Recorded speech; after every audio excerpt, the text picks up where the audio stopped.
Ma'am Nadine, tapos na po yung trabaho ko. Pwede na po ba ako umuwi? Bakit mo naman balik? Lapit pa.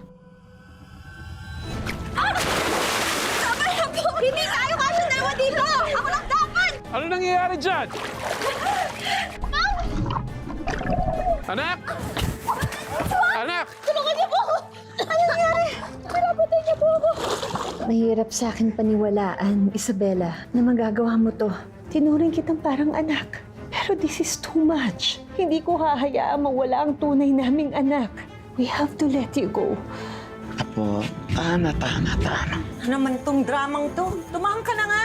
Elvira, Alam mo, pag ikaw, pinanganak ng mahirap, mahirap ka rin mamamatay. Effective ang plano na dispatcherin si Isabela. Sapat na sa akin na makita kang masaya, anak. Kaya ko lang naman kayo pinagpalit ni Isabela para maranasan mo ang buhay na pangarap ko. Hiro, magkano ang kailangan mo para manahimik ka? Walang preso yung katotohanan, Nadine.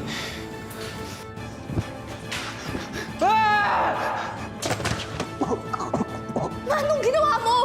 Halika na, wala naman nakita. Nay! Nay!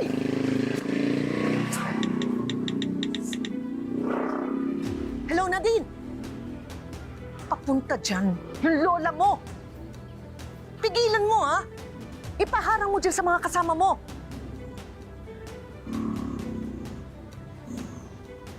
Ito ko, Umay. Oh, Nay! Nay, saan ka pupunta? Sundan mo yung tricycle na yon. Nay!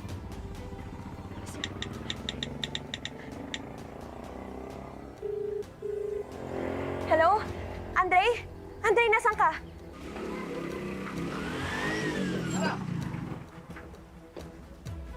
Sino pang hinahanap Raya! Si Raya! Hindi mo kayo maaaring pumasok. Ano ba? Hindi mo kayo maaaring pumasok. Bakit hindi nangyari? Ikaw ba may ari? Raya! Lumabas kayo dyan! May dapat kayo malaman! Sino po kayo? Sino ka ba? Anong pakay? Kailangan ko makausap ang mag-asawa. Si Rhea at si Crisanto. Palabasin niyo nga. Wala din si Mommy at si Daddy. Wala si Mami at si Daddy. Asan? Palabasin mo sila. May dapat kayong malaman! Wala nga sila dito. Umalis ka na. Ano ba? Tawag, umalis. Umalis ka. Ikaw ang umalis. Nanggugulo ka dito. Huwag kang makihalo sa usapan. Ano yon? Nay, ano ginagawa mo dito? Pasensya na kayo. Ulyanin na ang nanay mo. Hindi ka na. Iuwi ko na. Hindi! Hindi ako uwi! Ha? Ano? Ma'am Rhea! Nay! Si Crisanto may dapat kayong malaman! Si Crisanto! Nay! Ano? Kapag hindi ka sumama sa akin, Ano gagawin mo? Papatayin mong sarili mo, ina, ganon? Alam mo, hindi ko alam kung saan ako nagkulang sa pagbabalakso.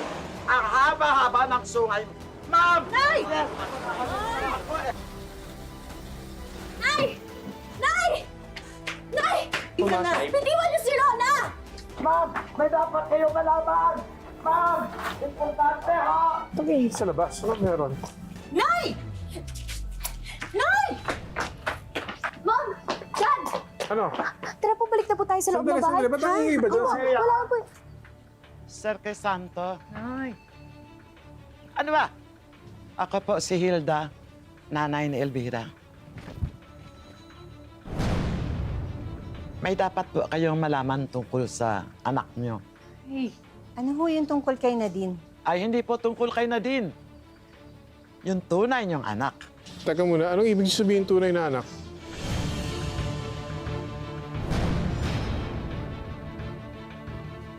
Nay! Hindi si Nadine ang tunay niyong anak, kundi si Isabela. Yan ang totoo. Kasi nungalingan na lahat. Ano ka ba?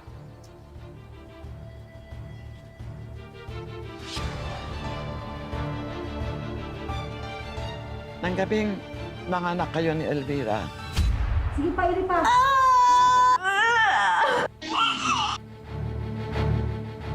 ipinagpalit ko ang mga sanggol.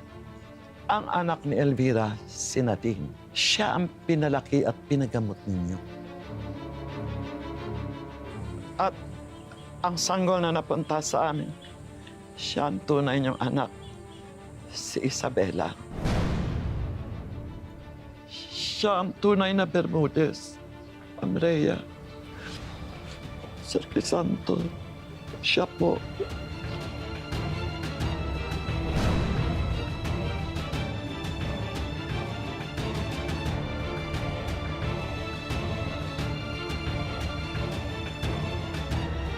Si Isabela ang tunay niyong anak, Ma'am Rhea. Sir Crisanto, patawarin niyo po ako. Hindi yan totoo! Sabihin mo sa kanila! Dagam na nagbabaliw na yung nanay mo! Totoo ang sinasabi ko. Ayun ang ginagawa niyo. Kinugulo niyo lang yung pamilya nila eh. Walang dahilan para magsinungaling ako sa iyo. Dahil sa galit ni Elvira sa iyo, Crisanto, at ipinagpalit mo siya kay Ma'am Rhea. Lalo na nung malaman niyang may sakit sa puso ang pinagbubuntis niya. Pumayag ako sa kagustuhan ni Elvira na pagpalitin ng mga sanggol. Totoo ba lahat to, Elvira? Dad, don't tell me na naniniwala ka sa kwentong gawa-gawa niya! Gantihan niyo ako. Pakulong niyo ako. Wala akong pakialam kahit patayin niyo pa ako ngayon eh. Gusto ko lang malinis ang konsensya ko. Maawa kayo. Yun lang. Yun lang. Isa lang ang paraan para malaman natin yung sinasabi ni Manang Hilda. Ma'am, pati ikaw? Importante ang malaman natin ang totoo. Kung nagsisinungaling siya, we just go back to our normal lives. Kung nagsasabi siya ng totoo. Isabela, willing ka ba magpa-DNA test?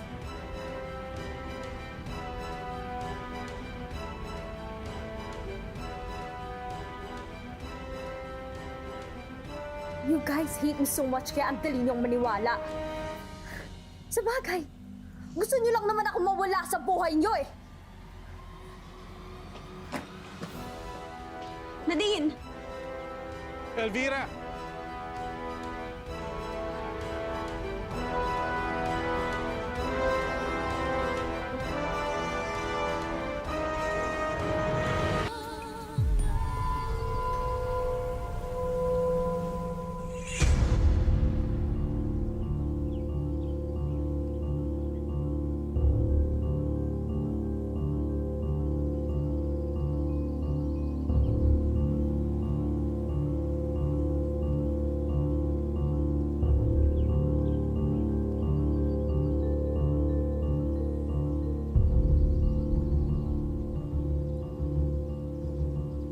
Anong ginawa mo? Gumawa ka ng eksena. Kasi naman sa'yo natameme lang. Hindi mo nga napigilan yung matandang yun. Yung matandang yon, lola mo. Nainilaglag ka! Tsaka teka nga, ba't ka ba nandito? For sure, hinahanap ka na ng mga pulis. Kayong dalawa. Kasi makukulong kayo. Kala mo naman kung sino kang inosente. Bakit? Anong ginawa ko? Si Hiro, baka nakakalimutan mo. Magkasabwat tayo sa nangyari sa kanya. At pinagtakpan mo pa yung totoong nangyari sa kanya. Ang sama mo. Mag-ina lang tayo. Wala ka nang babalikan. At wala ka ring ibang kakampi. Kung di ako.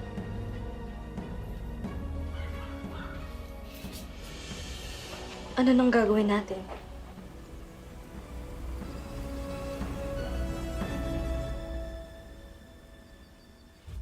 Based on a DNA result obtained by the analysis of the DNA provided by Ms. Rhea, Sir Crisanto, and Isabela, the probability of paternity and maternity are both 99.9%. Si Isabela po ang tunay niyong anak.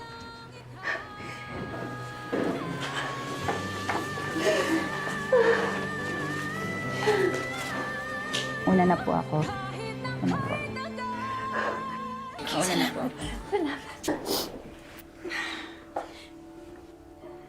Hiro, kamusta ka na? Ayos lang ako, Isabela.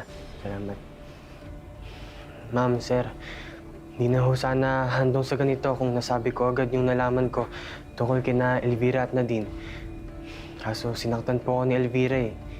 Huwag mo sisihin yung sarili mo, Hiro. Walang lihim na hindi nabubunyag.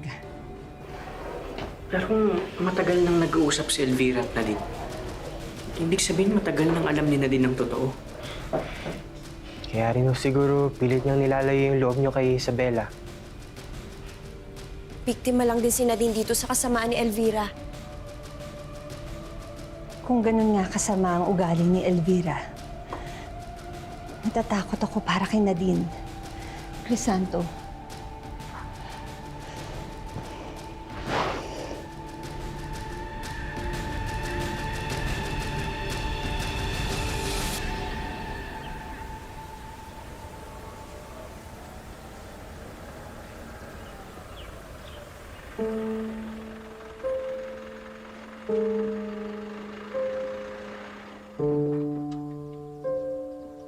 Lola Hilda,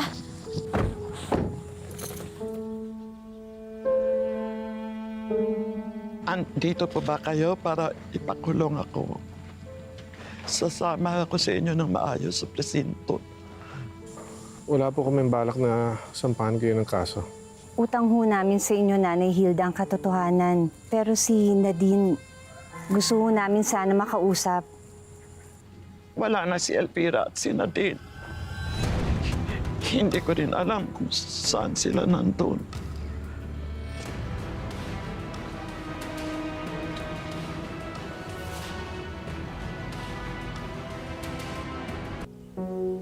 Tignan mo nga naman, parang kailan lang pinagtatabuyan kita dito sa asyenda. Tapos yun pala, ikaw yung tunay na anak ng mga Bermudez. naging mabuting kaibigan ka rin naman sa akin, Hiro. Noon hanggang ngayon.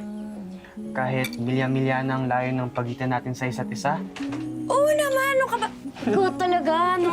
Walang magbabago doon. eh yan kaya. Isabela, Ikaw na talaga. Para sa'yo. Andre, salamat. Stop! Andre!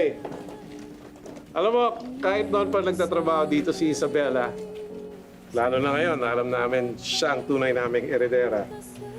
Eh, maigpit na talaga kami pagdating sa mga manliligaw. naintindihan ko po.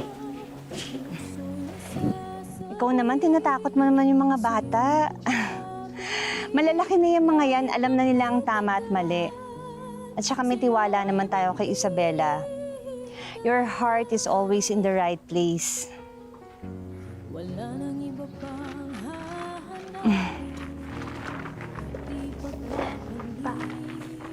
Oh, kain na tayo. Anak, is there something wrong? Sana po mahanap na natin si Nadine.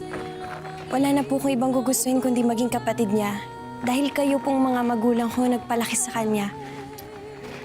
Namimiss ko rin naman si Nadine, anak. Don't worry. Hindi ako titigil sa pag-aarap sa kanya. Halika, kain na tayo. Ano po tayo? Sa iyong pagbabalik, kahit na kay tagal, sa iyo'y maghihintay. Sige. Pag-ibig Salamat. sa'yo'y Oh. paglalakad. Cheers. Tadhana man ay humalag.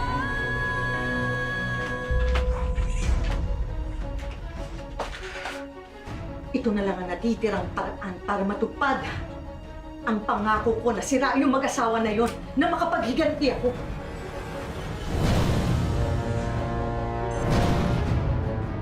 Hoy! Nakikinig ka ba? Maghihiganti na naman? Kailan ka ba matatapos dyan? Bakit? Sa tingin mo ba para sa akin yung ginagawa ko na to? Sanay ka ba sa buhay mahirap? Sa kaning lamig? Sa tuyo? Ha? Sa kangkong?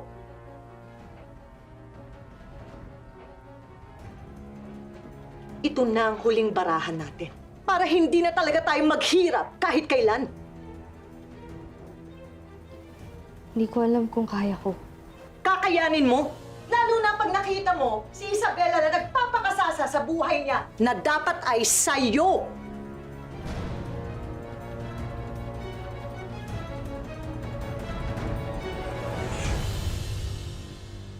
Tandaan niya, I want everything to be perfect yung superman na pagpapakilala kay Isabela.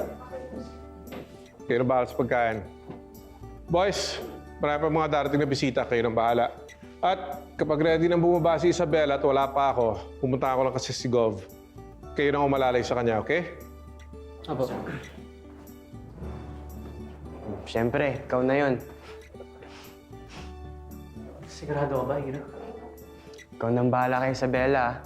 Alagaan mo siya mabuti. Alalayan mo siya mabuti pababa ng hagdan. Salamat. Masaya ako para sa inyo ni Isabela.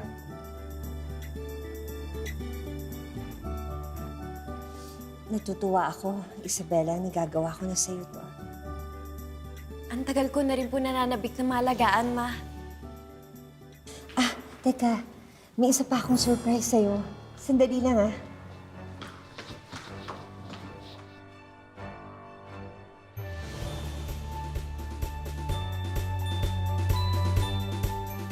Sanay naman po ako sa mga simpleng bagay, Mama.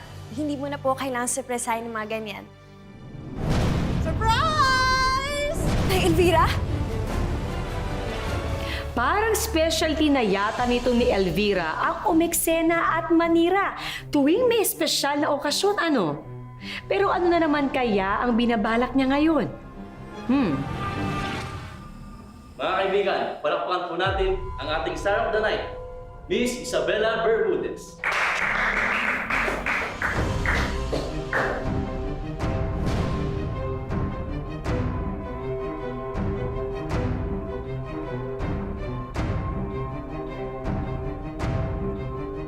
Nasaan na sila? Crisanto! Ano? Si Isabela wala sa kwarto niya. Nawawala siya. Ano?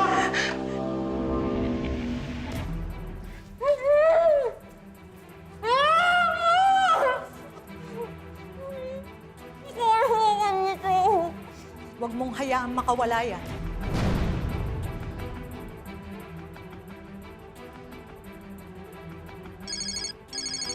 Hello? Nasa akin yung anak niyo. Hayop ka, Elvira. Ilabas mo ang anak ko, no? Huwag mo siya sasaktan! Hindi siya masasaktan. Sa isang kondisyon. Anong kondisyon yan? Maghanda kayo ng 100,000,000 piso. Sasabihin ko mamaya kung saan niyo papadala ang pera. Pero wag na wag kayong tatawag ng mga pulis. Mawawala yung anak ninyo na kailan nyo lang nakilala. Anak natin, Crisanto.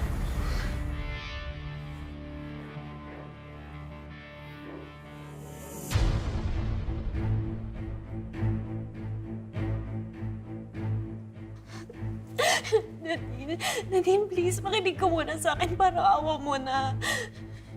Nadine, hindi mo kailangan sumunod kay Nay Elvira. Makinig ka sa akin.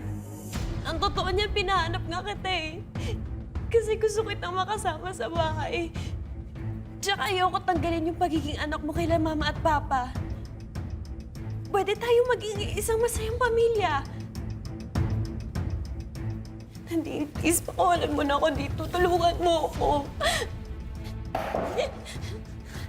Nadine. Malma ka. Malapit na silang kumagat. Konti na lang. Pwede na tayo magpakalayo-layo at tumira sa sarili nating mansyon. Mamuha ako dito!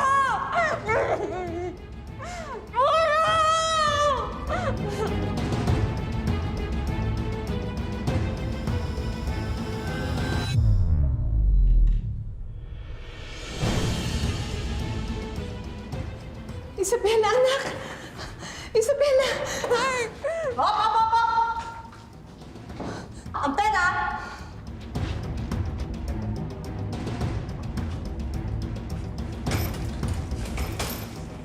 Kunin mo. Kayo. 2 dekada ko na rin kayo. Pinapaikot sa mga kamay ko. Hanggang ngayon. Yan ang akala mo. Ibaba mo yung hawak mo at sumama ka sa amin ng maayos! Lumayo kayo! Dito na magtatapos ang kasamaan mo, Elvira. Hindi. Halika na. Nadine! Huwag kayong lalapit! Papatayin ko to! Huwag mo sasaktan ang anak ko! Dito, alam ko, tulungan niyo. Ayoko po. Hindi sasaktan! Elvira! Nadine! Subukan mo! Isabel!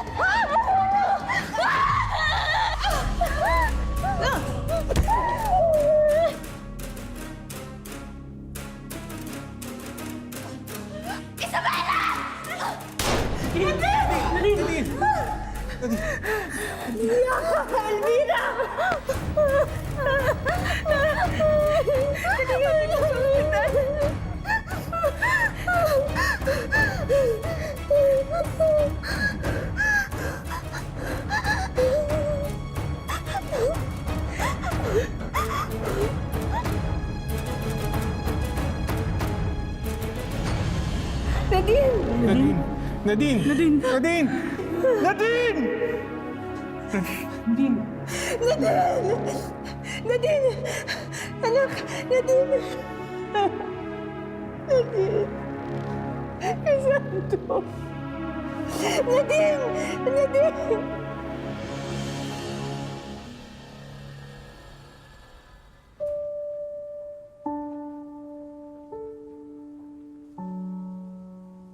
Ready ka na ba, anak? Opo, Mama.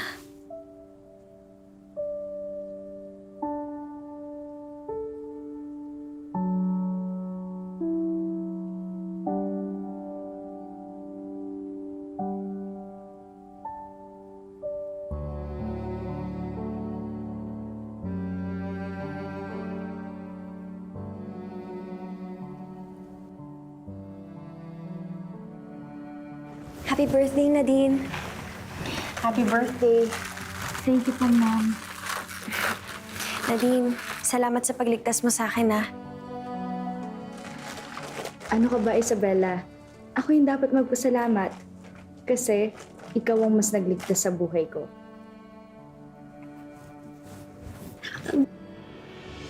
Sige. Aray ko. Diyos.